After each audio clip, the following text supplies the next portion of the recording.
tal? ¿Cómo estáis? Bienvenidos a nuestro martes 22 de marzo. Espero que estéis llevando bien la semana. Nosotros tenemos preparados varios reportajes y nuestra sección Flores Prado. No podemos faltar a una cita importante semanal con María Díez. Hoy vamos a conocer un arbusto, el durillo.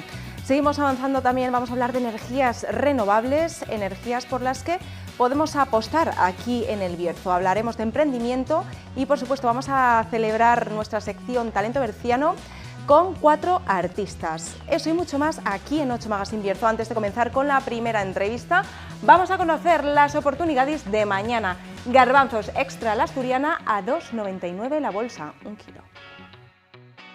En Agadís el precio no es un problema. Mañana garbanzos extra la asturiana, bolsa 1 kilo, 2,99 €. Y nosotros vamos a establecer conexión con Toño García. Es uno de los portavoces de los transportistas de Barco de Valdeorras, de Astorga, de La Bañeza y del Bierzo. Bienvenido. ¿Qué tal? ¿Cómo estás, compañero? Hola, buenas tardes. Bueno, bien y con energía para seguir peleando. Importante. Cuéntanos en qué situación ahora mismo os encontráis los transportistas y también, bueno, pues barremos para casa. ¿Cómo está la situación en el Bierzo?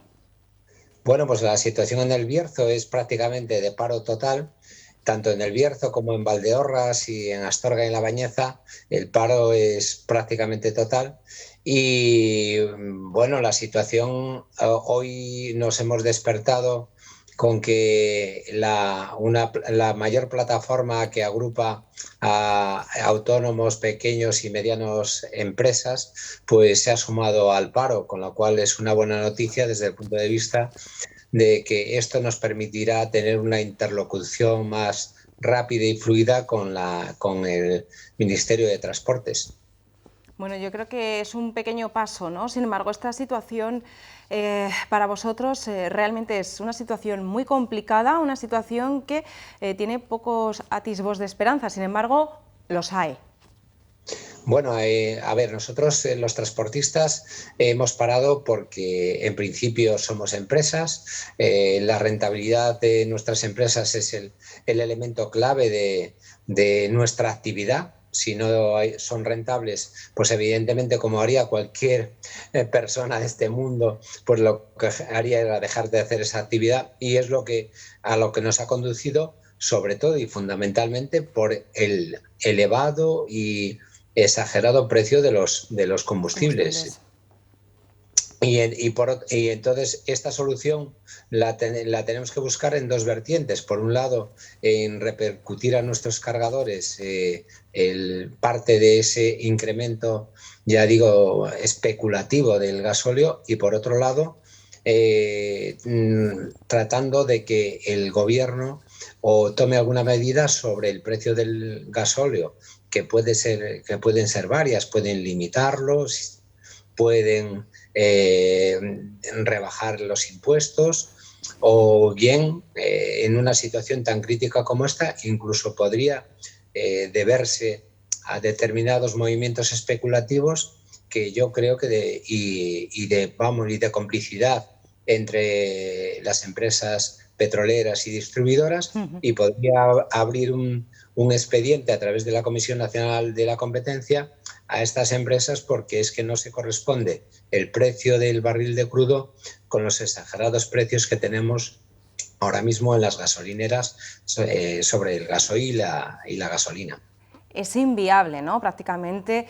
Bueno, ¿qué tipo de situación, bueno, ahora mismo estáis viviendo que realmente pues está dificultando el transporte, os está dificultando el día a día, pero qué tipo de solución sería la más óptima a la que os acogeríais, de todas las que has citado anteriormente? A ver, es complicado. Vamos a ver, sí, es complicado. Lo cierto es que no hay ninguna razón para que los precios del gasóleo, en este caso, vamos a hablar de por qué es lo que nos afecta a nosotros y es lo que utilizamos, esté por encima de 1,80, de 1,80 céntimos. Casi 2, exactamente. Voy a poner un ejemplo muy sencillo. En el año 2008, el barril de petróleo llegó a $140 y el precio en gasolinera del gasóleo jamás pasó de 1,36. Bueno, 1,36, 1,37 en ese entorno. Y ese mismo año, en el año 2008, los beneficios de Repsol, por poner una petrolera y distribuidora en España, en el año 2008, fueron 2.700 millones de euros de beneficio. ¿Vale? Bueno, pues si nosotros utilizamos esa misma relación entre precio de gasóleo, precio del barril y precio del gasóleo en gasolineras en la actualidad, que está a $100 el barril de petróleo, el precio en la gasolinera tendría que ser en torno a 0,99 céntimos el precio del litro de gasóleo. Y ya vemos que está al doble. Es decir, claramente hay alguna, por decirlo así, anomalía, una anomalía económica que hace y especulativa, que hace que el gasóleo esté el doble de lo que debería de estar, con esa relación que estoy diciendo yo, que incluso las petroleras ganaron toda esa ingente cantidad de dinero en otra situación todavía peor que la que hay ahora, mucho peor. Sí, desde luego que sí. Tiene que existir una situación inminente. Hace escasos segundos hemos estado viendo imágenes en las que se aprecian, ¿no?, esos pinchazos de las ruedas de los camiones. ¿Qué me puedes decir acerca de esto, Toño? Nosotros desde la agrupación de transportistas, bueno, ahí es nuestra única intención cuando paramos un camión es para informarle de la necesidad de que todos estemos unidos, porque si no, no se cambia esto. De hecho, la huelga se ha dilatado, todo lo que se ha dilatado, porque algunas centrales o federaciones de asociaciones de transportistas, digamos que han tenido como, ¿cómo te diría yo?, cierta condescendencia con el Ministerio de Transportes y no se sumaron a la huelga, sabiendo que el mismo problema que tiene la gente que está en esa federación lo tenemos el resto de transportistas de España, ¿no? Y se ha dilatado por eso.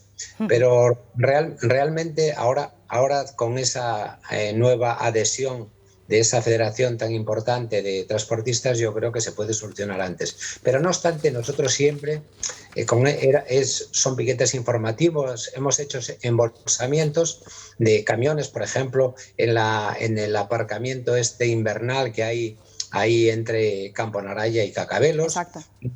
Y siempre ha estado la Guardia Civil con nosotros haciéndolo, y cuando ellos han dicho que deberíamos de dejar salir a los camiones, nos hemos ido y se acabó. También es cierto que en estas circunstancias hay mucha gente que aprovecha una coyuntura como esta para venganzas personales, e incluso algunos elementos que son un poquito más radicales y más intransigentes con la situación económica, pues también aprovechan esto pues para hacer algún tipo de vandalismo. La picaresca española, ¿no?, que no falte. Claro, exactamente, no es nuevo y incluso nos lo ha advertido la Guardia Civil y la Policía Nacional, y nosotros hemos tratado de, cuando sea así, pues incluso desmarcarnos de esa situación, no habernos involucrado en ella, ¿no? Desde luego que existe una grandísima polémica frente a esta situación, Toño. Hablaremos la próxima semana, ya que por el momento va a haber paro indefinido. De momento la situación va a continuar así. Hablaremos también de esta crisis de desabastecimiento de productos, etcétera, cómo puede afectar incluso la situación que se está viviendo ahora mismo en Ucrania. Hablaremos la próxima semana. Toño, un auténtico placer charlar contigo esta tarde, y ojalá esta situación tenga una pronta solución, que de eso se trata, ¿no? Que al final, como decimos siempre, válgame la redundancia, todos estamos en el mismo barco y en este caso en el mismo camión. Buenas tardes. Vale, muchas gracias. Buenas tardes. Y nosotros seguimos hablando de innovación con el Colegio La Inmaculada. Muy buenas tardes. ¿Qué tal? ¿Cómo estáis, chicas? Hola. Muy bien. Bueno, da gusto estar rodeada de gente con ganas, gente emprendedora.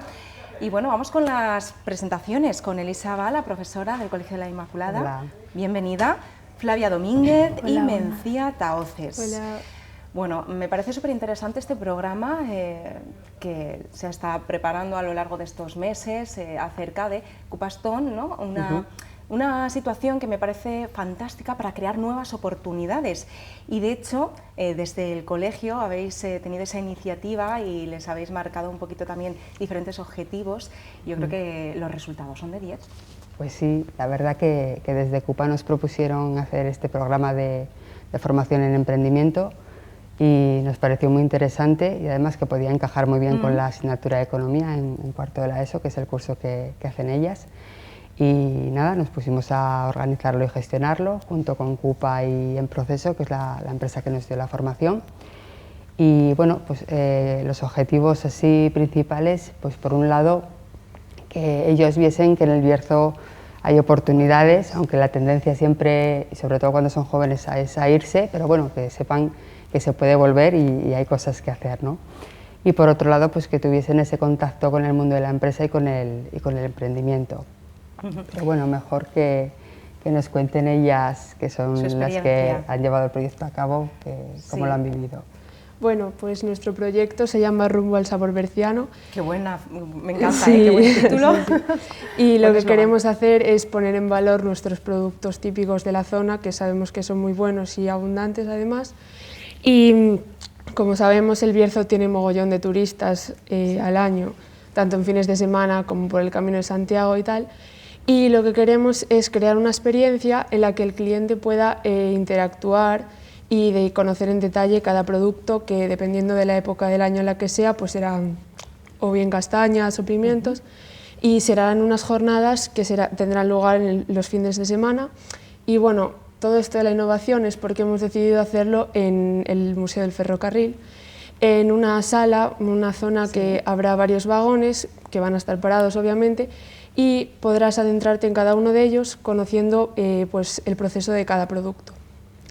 Y así el cliente podrá interactuar con él y más tarde degustarlo pues, en una sala contigua que habrá. Y interesante. También, además estamos viendo aquí algunas imágenes en las que ya se establece en el calendario, ¿no? Los productos determinados de cada época. A mí me parece un puntazo. Pues eso, y sobre todo también preservar en el Bierzo los sectores que más importancia tienen aquí, que pues bien sea el de restauración, todo lo que tenga que ver con el turismo y la agricultura, por supuesto. Creo que es una oportunidad en mayúsculas, la verdad que si esto lo presentaran personas que realmente, ¿verdad?, tuvieran las mismas ganas que vosotros hace tiempo, esto hubiera despegado. Pero creo que es un grandísimo incentivo y sobre todo gente joven, ¿no? Gente joven que puede quedarse aquí en el Bierzo. Este es vuestro caso, ¿no?, que de un proyecto con ideas, de decir, ¿por qué no?, ha surgido pues la verdad que sí, ¿no?, para adelante. Sí, estuvimos haciendo 3 semanas de formación con dinámicas en grupo para poder conocernos entre nosotros, aunque ya nos conocíamos, y a nosotros mismos, y pues nos lo pasamos genial porque como las cosas prácticas siempre como que te llaman más la atención, desde luego, pues nos dio más interés. Y también pues al principio pensábamos que iba a ser como una nota de economía más, que lo queríamos hacer bien para tener buena nota, pero como vimos que esto iba evolucionando y acabó pues siendo esto lo que estamos haciendo, pues nos llamó mucho la atención.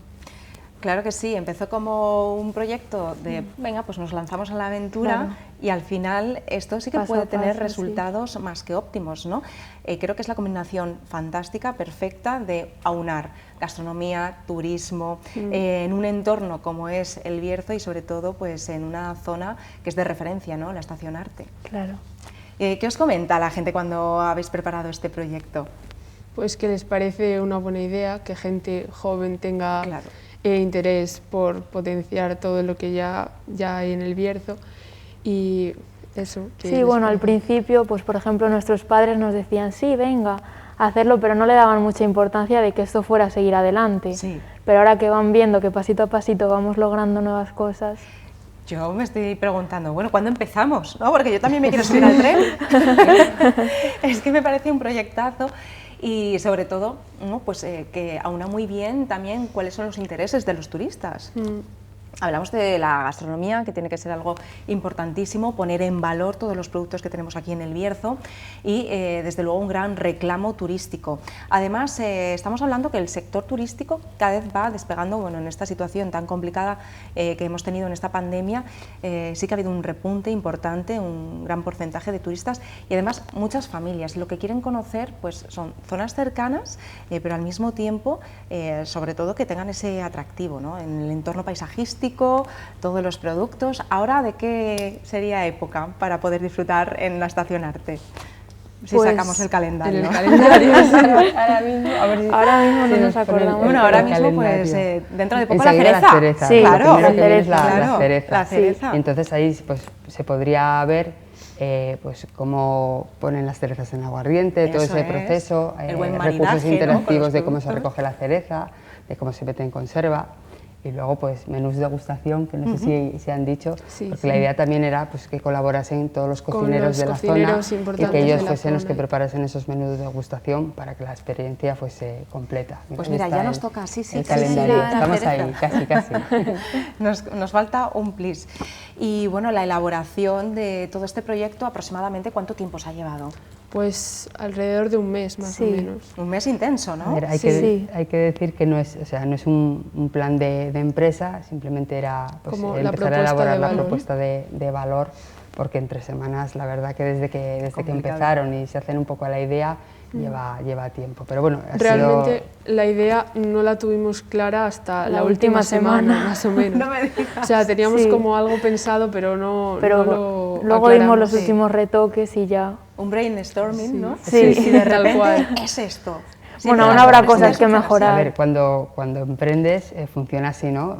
Tiras de un hilito y al principio tienes algo que no sabes muy bien qué es y le vas dando forma poco a poco y al final, pues bueno, es lo que... Este es el resultado, ¿no? Lo que más me gusta de esto es que al principio dices, bueno, como decíamos, ¿y por qué no? Y al final es creer de verdad en un proyecto. Y es así como funcionan todas las ideas, aquí en El Bierzo y en cualquier lugar. Lo primero es saber y estar seguros de que ese proyecto puede funcionar, ponerlo en valor y defenderlo. Y yo creo que tenemos más razones, vamos, que cualquier otro sitio, porque yo siempre digo, venga, hay que barrer para el Bierzo. Es un proyecto que aúna muy bien todas las potencialidades del Bierzo. Y además, ellas en la formación estuvieron las chicas de Godet, y que también son 2 chicas emprendedoras que hicieron trajes de novia y les contaron toda la experiencia desde el principio de cuando se fueron, que se querían ir a estudiar fuera, luego no querían volver. Al final se dieron cuenta de que aquí había muchísimas más opciones de las que creían y yo creo que eso también les dejó a ellas esa idea para poder aquí seguir estáis el equipo, ¿no? Porque tenemos que decir que nuestros otros dos compañeros, que es verdad que por razones de espacio y las restricciones todavía propias a la situación en la que nos encontramos no han podido venir, ¿no? Pero vamos a saludarlos, si os parece. ¿Quién nos falta? Quique y Claudia. Y Claudia. Bueno, ahí estáis con pues esa presentación, ¿no? Sí, en la sede de Cupa, cuando fuimos. ¿Y cómo os sentisteis como pequeñas auténticas empresarias?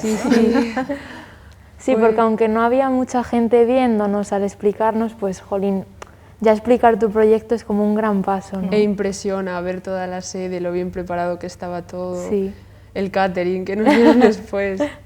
Claro, la organización, ¿no? Sí, al final nos sentimos como... ¿Qué conclusiones habéis sacado al preparar este proyecto, chicas? Pues que si le pones ganas a las cosas, al final salen bien. Sí, que no hay que darse por vencido, porque aunque a la primera no salga, sigue intentando. Ya que hablamos de gastronomía e ingredientes, el ingrediente fundamental es eso, las ganas, la ilusión, y por mucho que te digan no, sí que creo en ello y para adelante, ¿no? Que es lo que se necesita aquí en El Bierzo, emprendedores y jóvenes. Sí. Claro que sí, bueno, y la profe, la verdad que a mí me parece que es una suerte poder contar con una profesora que incite, ¿no? Que a estas ganas de seguir creando e innovando. Sí, yo creo que además el Bierzo necesita muchos jóvenes. A ver, se necesitan en todas partes, ¿no? Pero el Bierzo es una zona que se ha quedado muy despoblada y tiene muchísimos recursos, así que hay que ayudarles a que ellos puedan elegir ese camino. Para eso hay que acompañarles y guiarles un poco. Pues chicas, muchísimas felicidades y sobre todo lo más importante, no es solamente intentarlo, es hacerlo y lo habéis conseguido. Muchas Muchísimas gracias. A ti.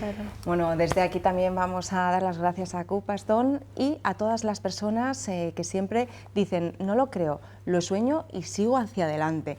Y este es el caso también de María Diez, que nos presenta nuestra sección de Flores Prado, algo que a mí me llama mucho la atención. El nombre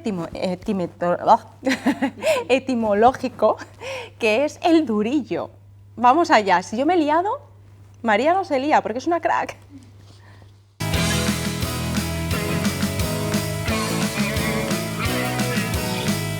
Hola, como cada martes estamos en la sección Tu jardín a punto con Viveros Prado. Hoy os voy a hablar de un arbusto que es bastante convencional, pero que aún así todavía nos quedan algunas dudas de cómo cuidar. En este caso os voy a hablar del Viburnum tinus, o más conocido como durillo. A continuación os digo las claves de cómo cuidarlo para tenerlo bonito así durante todo el año.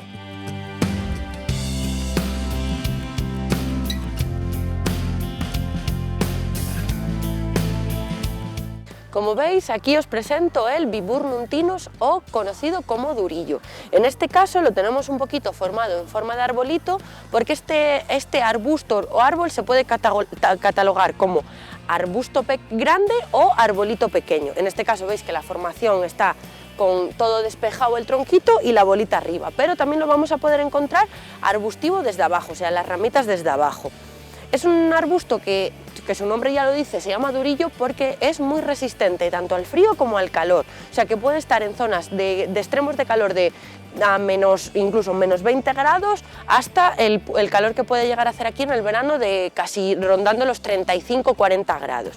Entonces es un árbol muy versátil que lo vamos a poder utilizar de diferentes formas. Lo podemos utilizar tanto en maceta, lo vamos a mantener un poquito más pequeño, como en el jardín, que sí que se nos va a hacer pues un arbusto, como os digo, bastante grande, incluso puede llegar a crecer 3 metros o más de ancho y de alto.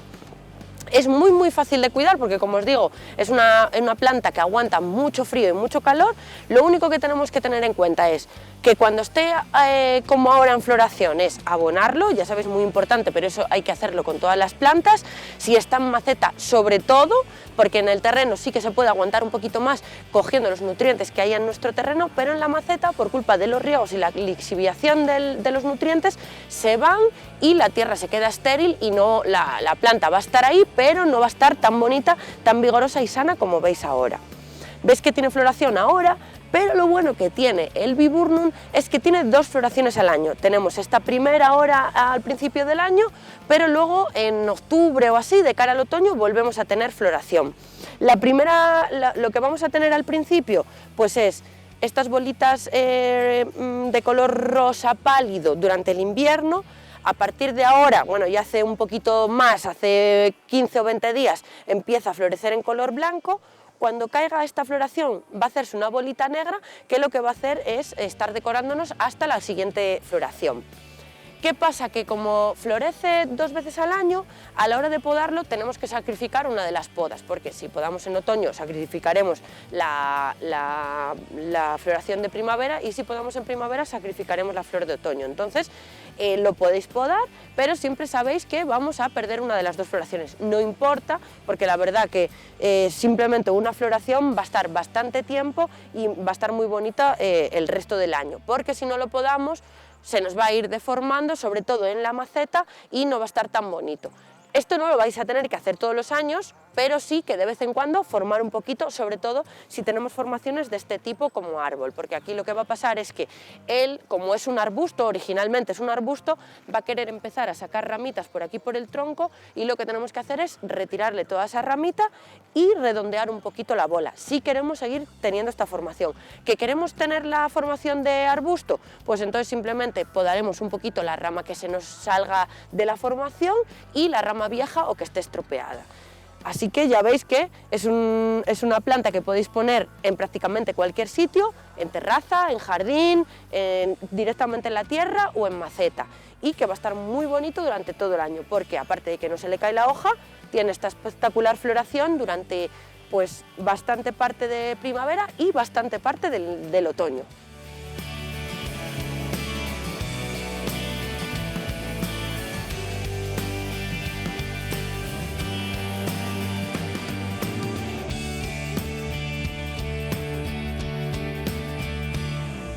Ya veis que tenemos plantas adaptadas a todos los tipos de climas y de terrenos.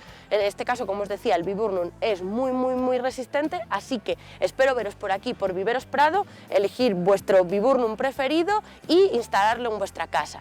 Recordaros que si tenéis cualquier duda, consulta, podéis poneros en contacto a través de nosotros por tanto Instagram como Facebook, por los números de teléfono que aparecen, y si queréis echar un vistacito a las novedades que tenemos, podéis entrar en pradoplan.es y ahí ver un poquito nuestra página online y qué es lo que tenemos de nuevo en nuestro vivero. Así que me despido hasta el próximo martes.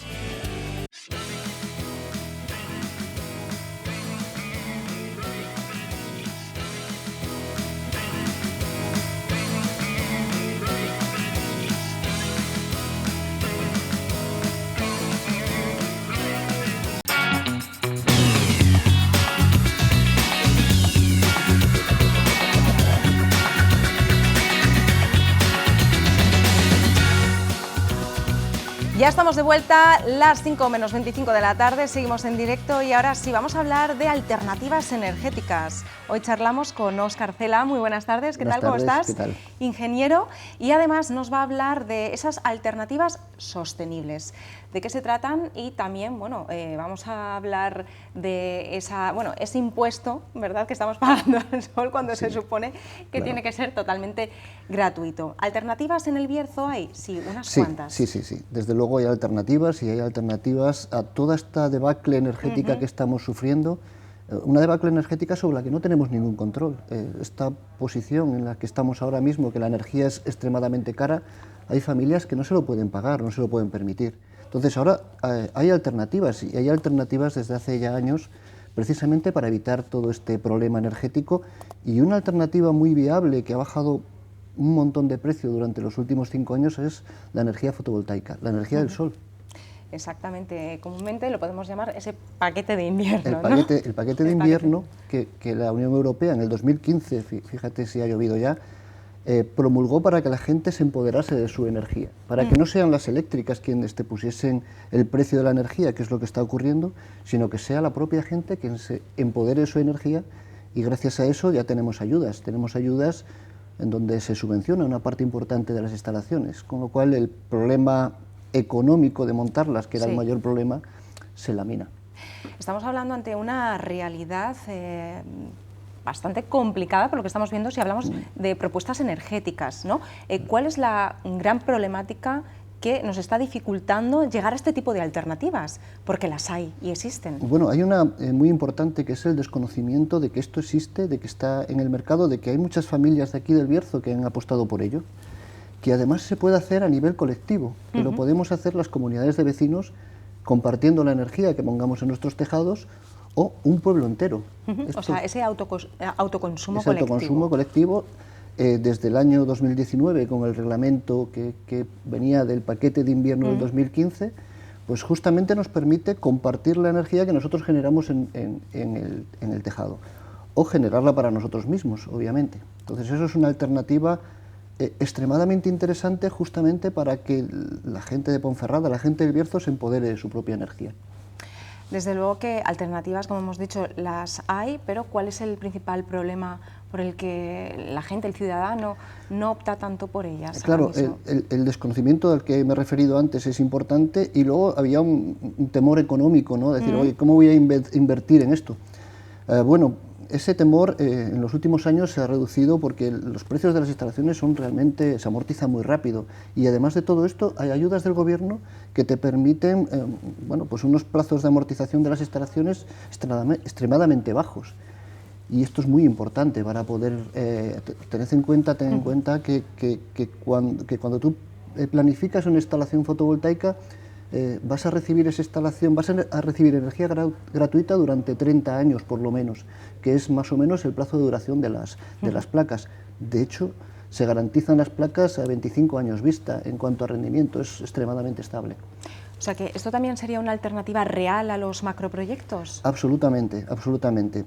Nosotros llegamos tarde, el paquete de invierno, fíjate, es el 2015, si todos hubiésemos apostado, el gobierno entre ellos hubiese apostado por este tipo de alternativas, no necesitaríamos la ingente energía que producen los macroproyectos con los problemas que ello acarrea, teniendo todos los tejados que tenemos libres para poder instalar este tipo de energías. ¿Crees que hay un miedo inminente? ¿Un ¿Perdona? miedo? ¿Crees que existe un miedo en el ciudadano a Sí. poder escoger este tipo de alternativas? Claro, pero el primer miedo que hay ahora mismo, el que yo más estoy detectando, es el miedo a la factura, del mes. Entonces, claro, ¿qué hacemos? Se plantean ¿cuál es la solución a esto? ¿Cuál es la solución para que dejemos de pagar 400 euros de calefacción al mes? Se dice bien, Claro, ¿eh? pues buscar alternativas y alternativas sostenibles, porque si buscamos alternativas que no sean sostenibles, al final dependemos de otras personas, de otras entidades que nos van a marcar esos precios, ¿no? Si dependemos del gas nos va a marcar el precio, etcétera, etcétera. Pero aquí tenemos fuentes de energía en el Bierzo. Es que es curioso porque tenemos unas fuentes de energía renovables fantásticas. ¿Seríamos privilegiados en este sentido? Muy privilegiados, tenemos agua, tenemos centrales eléctricas que no se están usando, que se están perdiendo y además es patrimonio industrial. Tenemos el sol, por supuesto, con unas instalaciones fotovoltaicas que estamos poniendo, por ejemplo, y que están dando unos resultados fantásticos aquí en el Bierzo. Tenemos viento en pequeña escala, no necesitamos hacer esos macroproyectos. O sea, en realidad tenemos un montón de alternativas, tenemos biomasa para la calefacción que podemos utilizar de las podas, en fin, yo creo que hay alternativas suficientes. Y herramientas, claro, y aquí se requiere una apuesta de las entidades públicas importante, algunas de ellas ya lo están haciendo, las comunidades energéticas es una apuesta fantástica, y también de los particulares para evitar precisamente estar en manos de estas energéticas que no tienen ninguna piedad a la hora de subirnos el precio de la energía. Desde luego que sí, si hablamos de costes, por ejemplo, de una vivienda unifamiliar, más o menos el coste de una instalación, sí. ¿Cuánto rondaría? Bueno, pues una instalación que cubriese la mayor parte de la energía, estaríamos hablando de entre 8.000 y 10.000 euros, ¿no? Y a esto tiene unas ayudas de casi el 40 o el 50%.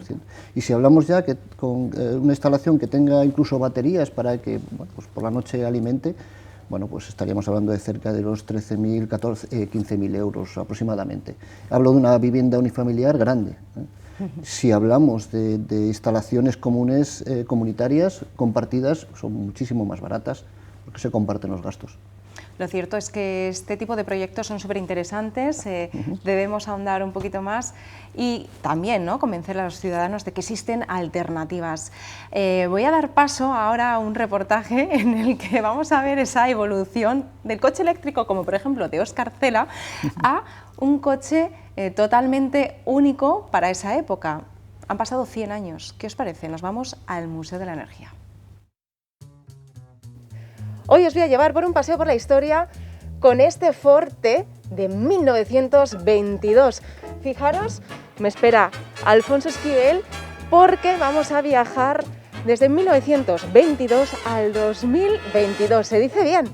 Pues sí, la verdad es que han pasado ya 100 años desde que este coche se matriculó por primera vez aquí en España. Todo un clásico, llegó desde Argentina. Aquí ahora lo tenemos en Ponferrada, pero ha estado durante mucho tiempo en Coruña. Sí, la verdad es que se lo habíamos prestado al Museo de la Ciencia y la Tecnología de La Coruña, MUCIT de La Coruña, pero fue llegar allí, transportarlo y justo empezó el encierro de la pandemia, así que en vez de un año, pues ha estado allí 2 años para que lo pudieran ver luego los coruñeses, ¿no? Entonces, bueno, ya lo hemos traído de nuevo, nos han devuelto y aquí está con nosotros otra vez. Limpio y reluciente.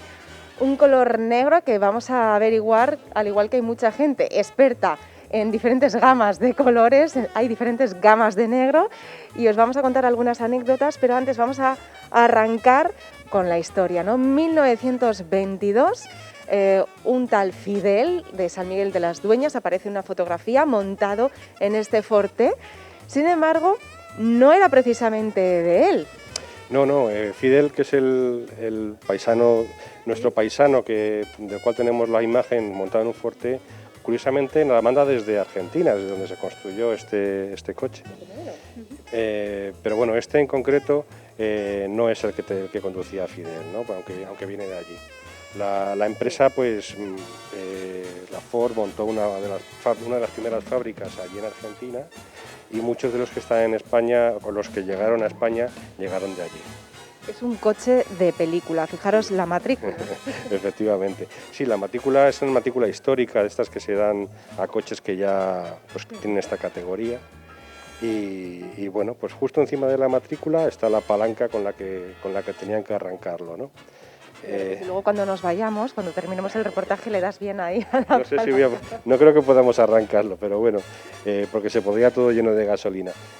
Pero sí que al principio, cuando los primeros coches que se hicieron de este modelo, tenían que arrancar con una palanca porque no existía el motor de arranque.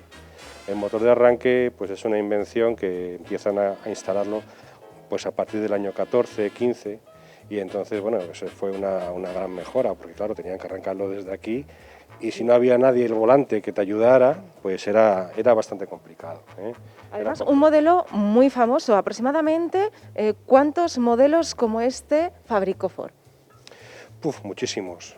Se habla de casi 15, 16 millones de modelos, una burrada. Fue declarado como el vehículo más importante de todo el siglo XX.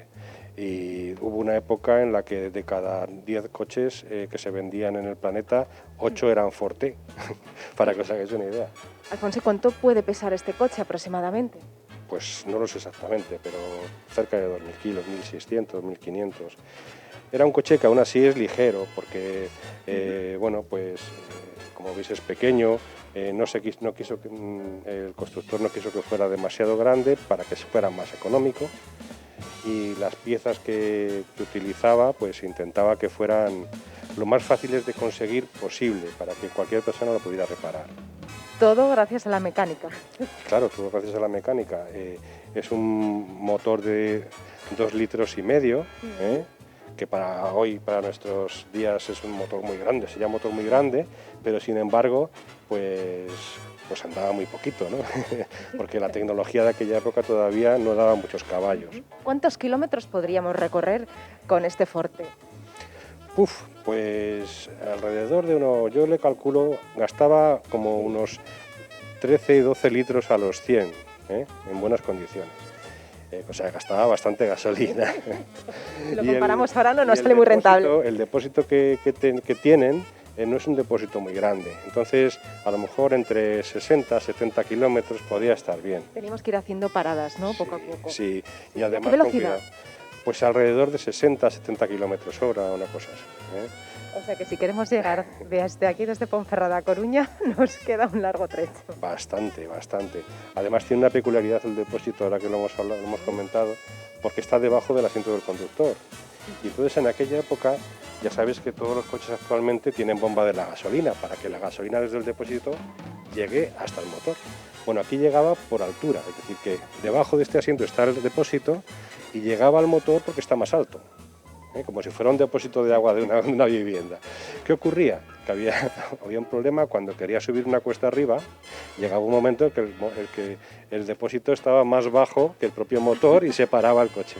Y entonces lo que había que hacer es subir marcha atrás para que el depósito estuviese más alto que el motor. O sea que nunca mejor que la marcha atrás se utilizaba antes precisamente para esto. ¿De qué material está hecho este coche? Hombre, pues este coche está hecho sobre todo de hierro, de acero, ¿sí? Y luego pues madera, materiales más sencillos, ¿no? La lona, la capota. Por ejemplo, el tema de la madera es interesante porque Henry Ford empezó a poner las planchas de madera del suelo de sus coches reutilizando las cajas que le mandaban la gente que les compraba las piezas, ¿no? Entonces un momento en que cambiaron el modelo de caja y les dijo, o me volvéis a dar el mismo modelo de caja o no os compro las piezas, ¿no? O sea, el tío aprovechaba todo, este hombre aprovechaba todo para que fuera lo más económico posible. Aproximadamente, si hablamos de económicos, precios, ¿cuánto podía costar un coche como este, ¿no? Porque me imagino que no todo el mundo tenía la misma adquisición económica. Pues yo la verdad es que desconozco en dólares qué cantidad era, pero sí que puedo decirte que era un precio que era abordable para cualquier persona. cualquier granjero de Texas o de Wisconsin tenía un Forte, ¿eh? Y eso lo hizo muy famoso, muy famoso. Sí. Más asequible, ¿verdad?, para un modelo de familia. ¿Aquí cuántas personas cabían? Aquí en este en concreto caben 4 personas a lo mejor. Si nos apretamos más, 5, ¿no? Sí, apretaditos. Y si tuviéramos que hacer una parada o tocar el claxon, fijaros. Un ruido muy determinado. Sí, es muy fácil de reconocer que es un Forte que viene. Bueno, lo cierto es que si este coche hablara, la cantidad de historias que nos pudiera contar, ¿no? Muchísimas. Y vamos a hablar también del color, algo bastante interesante. Fijaros, porque a nosotros ahora mismo el color negro nos parece muy elegante, de los más clásicos, pero también tenía una razón, porque se fabricaban muchos coches negros más que otros en otro color, porque era mucho más barato, ¿no, Alfonso? Claro, en aquella época, a principios del siglo XIX, el tema de los colores, de la creación de colores a través de la química, pues no estaba tan elaborado como ahora, ¿no? Ahora vamos a la tienda y tenemos toda gama de colores, de muchos tipos y demás, pero en aquel momento el tema del color era importante a la hora de fabricar. ¿Por qué? Porque el color negro permitía hacerlo con la misma tonalidad, pero con diferentes texturas de disolución, es decir, un poco más engrudo, más líquido, y eso le permitía al Henry Ford, al productor, cambiar el tipo de pintura para cada pieza según el tiempo que necesitase. Es decir, que, por ejemplo, el chasis, pues el chasis estaba en la línea de construcción del chasis X minutos, pues tenía que calcular cuánto necesitaba para pintar el chasis, ¿no? Utilizaba una pintura que le permitiese pintarlo en el tiempo en el que el chasis recorría esa zona de la línea de trabajo, ¿no? Y las demás piezas igual, y eso solamente se lo permitía el color negro. Entonces por eso es famosa la frase de Henry Ford diciendo que un cliente puede tener el coche de cualquier color que quiera, pero siempre que sea negro. Y diferentes gamas de negro, ¿no? Sobre todo la más famosa es este negro brillante. Sí, el negro brillante que ponían en lo que era la carrocería, pero luego si ves todas las piezas por debajo están pintadas de negro y es el tipo de pintura que él seleccionaba en cuanto a su consistencia para eso, para que en la línea de montaje pues se hiciera con la máxima rapidez posible y fuera así de esa manera lo más económico posible. Alfonso, ¿qué te parece si nos acompañas? Porque la 8 Bierzo tiene otro reportaje y bueno, sería fantástico imaginarnos que nos montamos y viajamos hasta otro sitio, otro lugar del Bierzo en este Forte. Vale, venga, voy con vosotros. Pues vámonos, vete dándole a la manivela, ¿no? Fijaros, así. Y vamos, arrancando el coche y solamente teníamos que montar y arrancar. Vamos, Alfonso. Y ahora sí, 100 años de historia marcan toda una aventura. ¡Nos vamos! Os aseguro que no hicimos ni 20 kilómetros, ¿eh? Bueno, ahora para finalizar lo mejor es con la música a otra parte, con la música aquí en la 8 Bierzo, con este cuarteto de flautas traveseras. Bienvenidas, chicas, desde el Conservatorio Cristóbal Hafter, en nuestra sección de talento berciano. Vamos con las presentaciones. Laura Cañas, bienvenida, Carmen Freire, Alejandra Álvarez y Eva Matilla. Bueno, este cuarteto tiene algo en especial. Son todo chicas con un nombre único. Cuéntanos. Bueno, pues nos llamamos Viðvarandi, es la traducción de sostenidas en islandés. ¿Sí? Hemos decidido este nombre debido a que, bueno, pues llevamos desde pequeñas juntas. Y ¿cuántos años aproximadamente? Llevaremos algunas desde los 3 años y otras llevamos 8 años juntas. ¿Toda una vida? Sí, toda una vida. Y elegimos este nombre pues ya por esto y porque al ser 4 nos sostenemos unas a otras y si alguna de nosotras falta, tanto el grupo como la música que tocamos no tendría sentido. Me encanta y además en islandés, ¿no? Sí, nos gustó el nombre.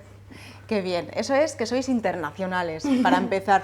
Y me gusta mucho la originalidad porque cada una de vosotras habéis elegido un color, ¿no? Por una razón, que hay que ponerle color a la vida, ¿no? Exactamente. Y la nota que la vais a dar ahora, en breve, pero sobre todo para todas aquellas personas que dicen, claro, es complicadísimo elegir un instrumento. Aparte de elegir un instrumento, luego eliges a tus amigos, ¿no? Porque ya son muchos años de amistad. ¿Por qué razones habéis elegido la flauta travesera? Bueno, yo un verano, cuando era muy pequeña, tendría 6 años, la escuché y desde ese momento me enamoré. Entonces, pues, desde ahí hasta ahora. Yo en la escuela teníamos una especie de puertas abiertas para escuchar cada uno un instrumento. Y de lo mismo que Carmen, desde que oí la flauta me enamoré de su sonido y dije, ahí voy. ¿Tú también?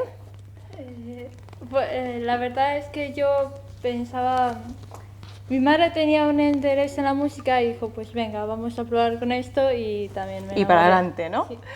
¿Y tú? Yo estaba en una academia y nos enseñaron un día todos los instrumentos y el primero que nos enseñaron fue la flauta y la vi y dije, esta para mí. Y no me acuerdo del resto del día, fue solo la flauta y ya está. Qué maravilla, y ahora estáis en cuarto, ¿no?, de profesional. Sí. Si pudiéramos resumir esos años, ¿cómo lo resumiríamos? Claro, son momentos en los que hay que estudiar, son momentos duros, pero también muy divertidos. Sí, felicidad también, porque realmente la música nos gusta. Entonces, pues estamos aquí porque queremos. Tienes que tener ganas de seguir adelante y no dejarlo. Pues hay que disfrutar. Así que este es el momento, chicas. Como decimos con la música a otra parte, ¿qué vais a tocar? Bueno, pues hemos preparado un cuarteto de flautas que se llama Sinfónico de Reicha. Tiene varios movimientos, pero vamos a tocar el primero. Venga, pues adelante. Desde aquí despedimos. Muchísimas gracias, chicas, y ha sido a gusto con ese talento y esas ganas. Nos vemos mañana. Os dejo con las mejores.